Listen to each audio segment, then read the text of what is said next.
Hello everyone. Now we will do some numerical with the help of Kirchhoff's rule. ये एक circuit है और एक ये सर्किट है। फर्स्ट सर्किट में उन्होंने क्या बोला है, find the current through 12 ohm resistors. हमें इस रजिस्टर से पास होने वाला करंट फाइंड करना है। तो यहाँ से करंट हमने माना कि ये आई करंट पास होगी इसमें। जब इस जंक्शन पे आएगी तो ये जो करंट है ना वो I1, I2 and I3 three पास से चली जाएगी। तो किरचॉफ के फर्स्ट लॉ ने बोला है कि total incoming current is equal to total outgoing current. तो first law of Kirchhoff means KCL। KCL से हम क्या लिखेंगे, I is equal to I1 plus I2 plus I3। और यहां पे हम मान लेते हैं कि let at point O potential is V। हम V पे यहाँ पे पोटेंशियल, इस पॉइंट O पे पोटेंशियल V मान लेते हैं। तो हमें ये समझ में आता है कि यहाँ पे पोटेंशियल होगा V-2B, यहाँ पे पोटेंशियल I2 V-4B और यहाँ पे पोटेंशियल होगा V-3B। ये हम पोटेंशियल यहाँ पे लिखेंगे। हमें मालूम है कि V is equal to I R, तो I इज इक्वल टू कितना हो जाएगा, I इज इक्वल टू हो जाएगा V अपॉन R। ये यहाँ पे हम पुटअप करें तो अभी हम केवल I फाइंड करना है। तो देखिए जरा, ये हो जाएगा I के प्लेस पे हम क्या पुटअप कर सकते हैं, I के प्लेस पे हम पुटअप कर सकते हैं। ये 15 वोल्ट है और O पे कितना है, V है। ये पॉइंट हम यहाँ पे V लिख देते हैं। तो I पे पोटेंशियल है 15 volt minus V upon 12 is equal to I1 means ये V2V। तो यहाँ पे क्या हो जाएगा, V minus 2V upon 6 plus, और यहाँ की बात करें तो V minus 4V upon 8, V minus 4V upon 8। और यहाँ के लिए यदि हम बात करते हैं मिडिल लाइन के लिए तो ये हमारे पास हो जाएगा V माइनस 3B अपॉन 4। और इसे हम सॉल्व करते हैं और इसे सॉल्व करने के बाद हमारे पास जो total potential V is equal to आता है, कैलकुलेशन नहीं कर रहे हैं या टाइम वेस्ट नहीं कर रहे हैं, तो V इज इक्वल टू हमारे पास आता है 68/15 वोल्ट। तो V इज इक्वल टू हो जाएगा 68/15 वोल्ट। ये कैलकुलेशन, ये केवल इस चीज को आपको समझ लेना है क्योंकि यहाँ पे 15 है और यहाँ पे B है। तो यहाँ पे क्या होगा, 15 माइनस V, यहाँ पे निकालेंगे तो V-2B, V-3B and V-4B। Okay, तो V is equal to 68/15 volt. अब I इससे पास हो रही है, इससे I पास हो रही है, तो हम यहाँ पे I फाइंड करेंगे। तो I इज इक्वल टू क्या हो जाएगा, I इज इक्वल टू हो जाएगा 15 माइनस V अपॉन 12। अभी भी रखा है हमने, पहले V फाइंड करना था।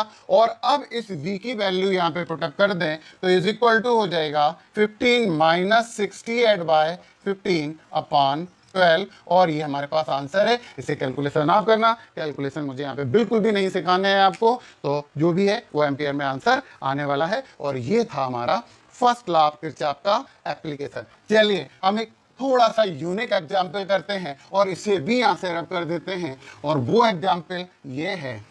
और पता है इन्होंने फाइंड करने के लिए क्या बोला है, यहाँ पे इन्होंने जो फाइंड करने के लिए बोला है वो फाइंड करने के लिए बोला है VA minus VD is equal to watt.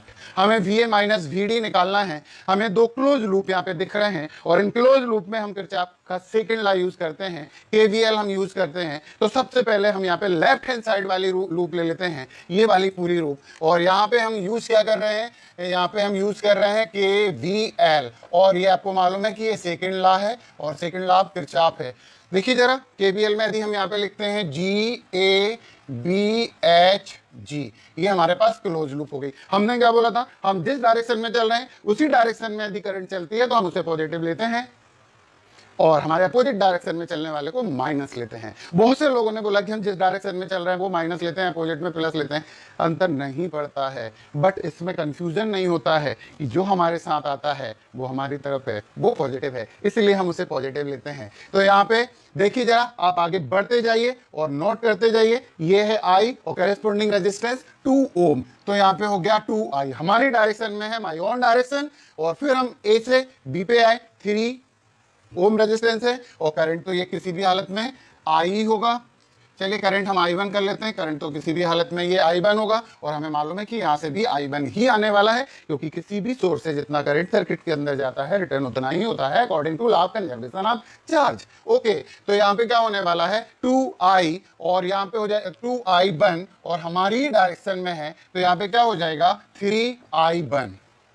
Okay, और इक्वल टू, चूंकि हम भी इसी की डायरेक्शन में चल रहे हैं तो ये भी पॉजिटिव 10 वोल्ट, तो ये क्या हो जाएगा 5I1 इज इक्वल टू 10, तो I1 is equal to 10 by 5 is equal to 2 ampere. और ये हमारे पास I1 फाइंड हो गई। हम यहाँ कौन सी, हम लेफ्ट लूप यूज किया था हमने, अब हम राइट लूप यूज करेंगे।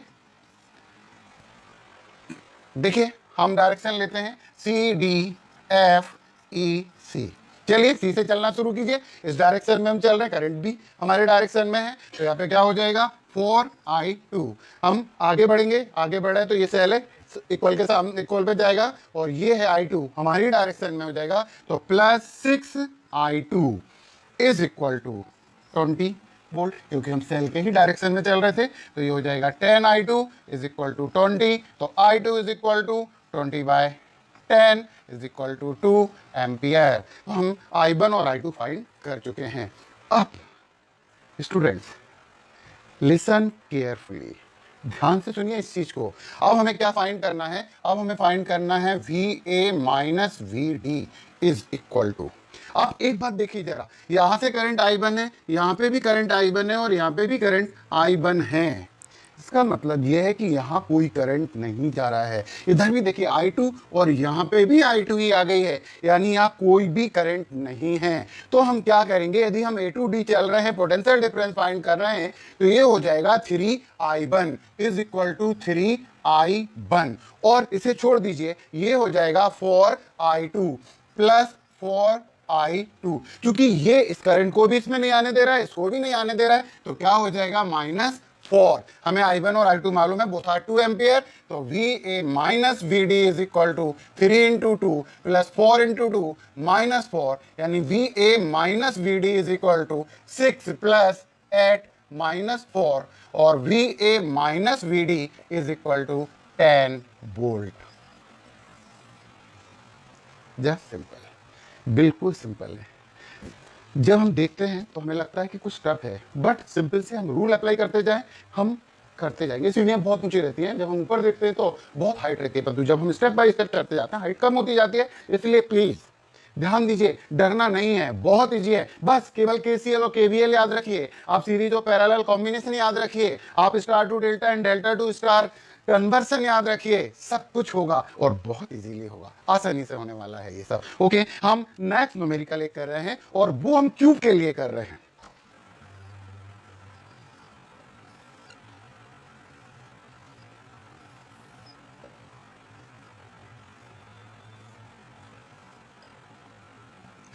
हर साइड में रेजिस्टेंस R है, ये है हमारे पास क्यूब।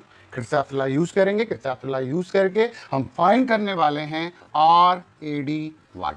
कितना है ये RAD? चलिए यहाँ पे हम कुछ करंट डिस्ट्रीब्यूशन की बात करते हैं। हम यहाँ से एक करंट मान लेते हैं, क्योंकि यहाँ पे 3 पाथ हैं, 3 वे हैं, इसीलिए हम यहाँ पे करंट 3I ले लेते हैं। और चलिए इसे चेंज करते हैं कलर, 3I करंट जब इस जंक्शन में आएगा, यहाँ पे सब में रेजिस्टेंस इक्वल है, तो यहाँ कितने आ जाने वाला है I, यहाँ पे I और यहाँ पे I। इक्वल रेजिस्टेंस है, इक्वल करंट डिस्ट्रीब्यूशन होगा। ओके, जब ये I यहां आया तो फिर इसके पास 2 वे, तो हाफ I/2 और यहाँ पे I/2। ये I यहाँ पे आया तो यहाँ पे I/2 और यहाँ पे भी I/2। ये I/2 इस पॉइंट पे आया है और ऊपर से ये I/2 यहाँ आ रहा है, देखिए जरा, और सॉरी ये I आ रहा है, तो ये इस पॉइंट पे I/2 और इस पॉइंट पे I/2 आया। देखिए I/2 ऊपर से आया, I/2 इधर आया, तो इस रेजिस्टेंस में हमारे पास कितना करंट आ रहा है I/2 इधर से आया, I/2 इधर से आया और इसमें हमारे पास कितना करंट आ रहा है I। देखिए ये I/2 और ये I/2, यहां से कितना करंट आ रहा है I, तो I और ये वाला आई और ये वाला आई, यहाँ से कितना करंट वापस आने वाला है 3i। ये तो आपको मालूम है कि जितना करंट यहाँ से जाएगा उतना ही करंट वहाँ से आने वाला है। एक बार फिर से ये करंट डिस्ट्रीब्यूशन बहुत अच्छे से आप समझ लीजिए। हमने यहाँ पे 3i इसीलिए लिया है कि हम थोड़ा सा फ्रैक्शनल वैल्यू से बच जाए। हम यहाँ पे 6i ले सकते थे, 9i ले सकते थे, और सही बात बताएं हम यहाँ पे i/3 भी ले सकते थे, परंतु i/3 लेके हम क्यों उसे टफ कैलकुलेशन में आएंगे, इसलिए हमने, क्योंकि यहाँ पे 3 पार्ट में डिस्ट्रीब्यूशन होना था, इसलिए हमने 3i लिया है। हम 6i ले लेते तो 2i चला जाता और बेटर हो जाता हमारे लिए। ये हमारे पास करंट डिस्ट्रीब्यूशन होगा। इसमें केवल इतना ध्यान रखना है कि आपने जो भी डिस्ट्रीब्यूशन किया है, जो करंट सर्किट के अंदर इंटर हो रहा है वही करंट सर्किट के बाहर आना चाहिए, तो गलत होने का कोई सवाल ही नहीं होता। यानी किसी भी हालत में आप गलती नहीं कर सकते, क्योंकि यदि यहाँ पे कुछ और कुछ आए तो इसका मतलब डिस्ट्रीब्यूशन में कुछ गड़बड़ है। अब यहाँ पे हम ए और डी के बीच में रेजिस्टेंस फाइंड करना चाहते हैं, और रेजिस्टेंस फाइंड करने के लिए हम एक लूप ले लेते हैं। हमारे पास लूप, अच्छा ये वोल्टेज ये है, हम एक लूप लेते हैं, तो close loop A B C D V A, जो लिखा है उसी डायरेक्शन में चलेंगे। जो हमारे साथ है वो पॉजिटिव है और जो हमारे साथ नहीं है वो माइनस होने वाला है। चलिए देखते हैं इसे। तो हम ए से बी पे आ रहे हैं, करंट हमारे डायरेक्शन में है, तो ये हो जाएगा आई आर। फिर बी से सी जा रहे हैं तो I/2 R, ये भी हमारे डायरेक्शन में है, तो I/2 R। और जब सी से डी जा रहे हैं तो I R plus I R. और जब हम इधर आ रहे हैं तो यहाँ पे कोई भी नहीं है, तो केवल वोल्टेज है, तो इज इक्वल टू V। इसे सॉल्व कर लीजिए, एलसीएम लेके यदि हम सॉल्व करेंगे तो ये हो जाएगा 5IR/2 is equal to V। हमें V फाइंड कर लिया, वेरी सिंपल। ओके, हम मान लेते हैं कि total resistance of circuit is R dash. तो एक डायग्राम हम थोड़ा सा और बनाने की कोशिश करें। ये हमारे पास है V और ये सर्किट का टोटल रेजिस्टेंस है R डैश, और करंट पास हो रहा है इसमें 3i। अंदर जो भी हो रहा है उससे हमें कोई अंतर नहीं पड़ता है, 3i हम सर्किट के अंदर भेज रहे हैं, तो हमने यहाँ पे 3i लिखा है। और ओम्स लॉ यूज करिए यहाँ पे, V is equal to I into R। तो हमें फाइंड करना है R, तो एक बार वैल्यू रख दें यहाँ पे। V हमारे पास है 5IR/2I, मतलब जो हमारे पास है ये ओम्स लॉ लिखा है हमने। I की वैल्यू कितनी है यहाँ पे 3i, और R की वैल्यू कितनी है R डैश। और यदि हम R dash is equal to find करते हैं तो 5IR/3 इंटू 2i, I से I कैंसिल, 5/6R। जब ये न्यूमेरिकल पिछले वीडियो में स्टार टू डेल्टा कन्वर्सन से हम कर रहे थे तो ये बोर्ड भर के कैलकुलेशन हो गए थे। तो आपको चूजी भी बनना पड़ेगा, आपको बस सोचना भी पड़ेगा कि हम इसमें कौन सी मेथड यूज कर लें। एक्चुअली जब मोर देन वन मेथड हमें क्लियर होती हैं तो खिचड़ी भी बन जाती है। तो आप खिचड़ी नहीं बनने दें, और इसके लिए केवल एक ही चीज होती है, practice, and practice make a man perfect also girl. Okay, चलिए ये हमारे पास एक न्यूमेरिकल था। अब हम थोड़ा सा एक और न्यूमेरिकल इसमें करते हैं, फिर से एक क्यूब बनाते हैं, बट वो किरचॉफ लॉ बेस नहीं है, रिकंस्ट्रक्शन बेस है। मुझे लगता है कि आप लोगों को वो भी एक बार समझ लेना चाहिए, बहुत अच्छा होगा। एक बार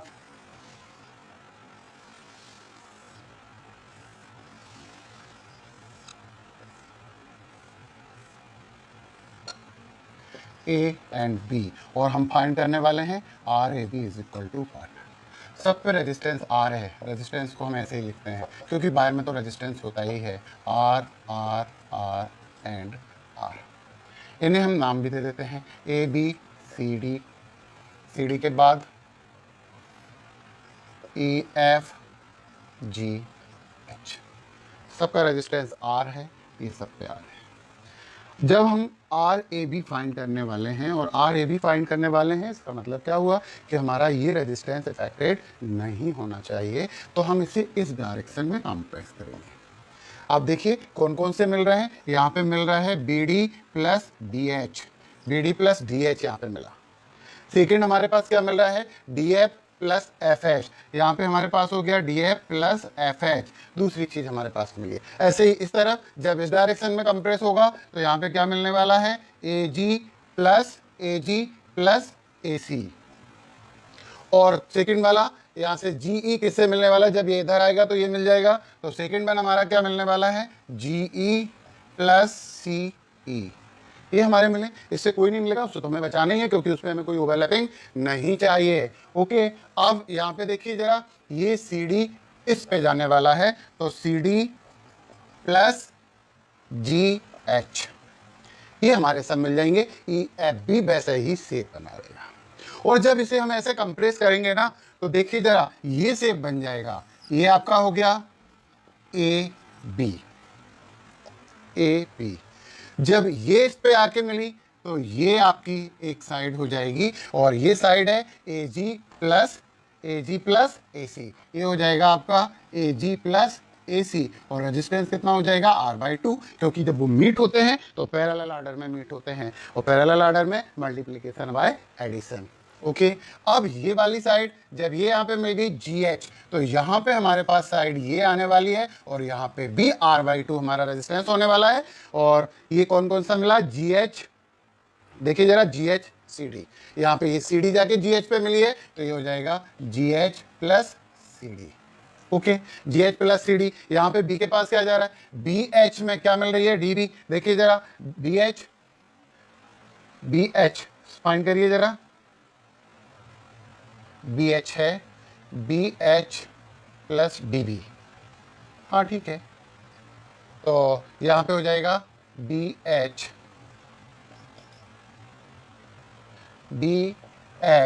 plus B D plus B H. तो ये हमारे पास जो साइड आई, रेजिस्टेंस यहाँ पे भी R/2 हो जाएगा, और ये हमारे पास क्या हो जाएगी, B H plus B H plus B D. अब देखिए आप, हमारे पास कौन सी साइड बची, हाँ ये इस पे आने वाली है, तो ये इस डायरेक्शन में देखिए जरा, ये इस पे आ गई। और पता है ये वाली जो है उससे कौन सा मिल रहा है, सी जी, देखिए जरा, जी सी, ये हो जाएगा जी ई प्लस सी, और रेजिस्टेंस यहाँ पे R/2, यहाँ पे R/2 है। ओके, अब यहाँ पे अगली साइड की यदि हम बात करते हैं, तो डी एफ और एफ एच, हम यहाँ पे देखें डी एफ और F H, sorry D F और एफ एच यहाँ पे मिल रहे हैं, तो ये आपका हो गया D F plus F H, और ऊपर वाली साइड हमारी बिल्कुल सुरक्षित है, ये आर होगा, ये R/2 होगा। ये सिंपल सा ओपन बुक बन गया, ये लैपटॉप बन गया है। आप एक बार फिर से समझ लीजिए, जब हम इसे कंप्रेस करेंगे तो ये दोनों साइड मीट होने वाली हैं, ये दोनों साइड मीट होने वाली हैं, ये दोनों मीट होंगी, ये दोनों मीट होंगी, ये इस पे मीट होने वाली है। ये हमने लिखा था, थोड़ी सी गलती की थी, बाद में करेक्ट कर लिया है, उसे ध्यान दें, क्योंकि गलती हो ही नहीं सकती, चेक हो जाती है। अब ये जो हमने इतनी सारी चीज़ें लिखी हुई हैं, इन्हें हम ड्रॉप करते हैं, मिटा देते हैं। उन्हें मिटा देने के बाद हमारे पास एक सिंपल सा सर्किट बचा होता है, और इसमें हमें कहीं कोई स्टार डेल्टा यूज नहीं करना है, कहीं कुछ भी यूज नहीं करना है। हमारे पास सिंपल ये आपका आर है, ये 3 रेजिस्टेंस हमारे यहाँ पे सीरीज ऑर्डर में है, तो सीरीज ऑर्डर में इसका मतलब क्या है, R/2 plus R/2 is equal to 2R। चलिए रिकंस्ट्रक्ट करते हैं यहाँ पे फिर से। ये हमारा ये वाला हो गया ए बी, ये हो गया R, और ये R/2 है ही, और ये भी हमारे पास R/2 है, और ये भी R/2 है, और जो अभी हमने फाइंड किया है ये है 2R and R/2 are in parallel order. तो इनको यदि फाइंड करना है तो मल्टीप्लीकेशन बाय एडिशन, तो 2R into R/2 upon 2R plus R/2। तो यहाँ पे हमारे पास क्या हुआ, 2 से 2 कैंसिल हो गया, ये हो जाएगा R², और इसे यदि हम सॉल्व करेंगे तो ये हो जाएगा 5R/2, और R से ये स्क्वायर कैंसिल हो जाएगा, और हमारे पास क्या हो जाएगा 2/5R। चलिए फिर से एक बार वो बना लेते हैं।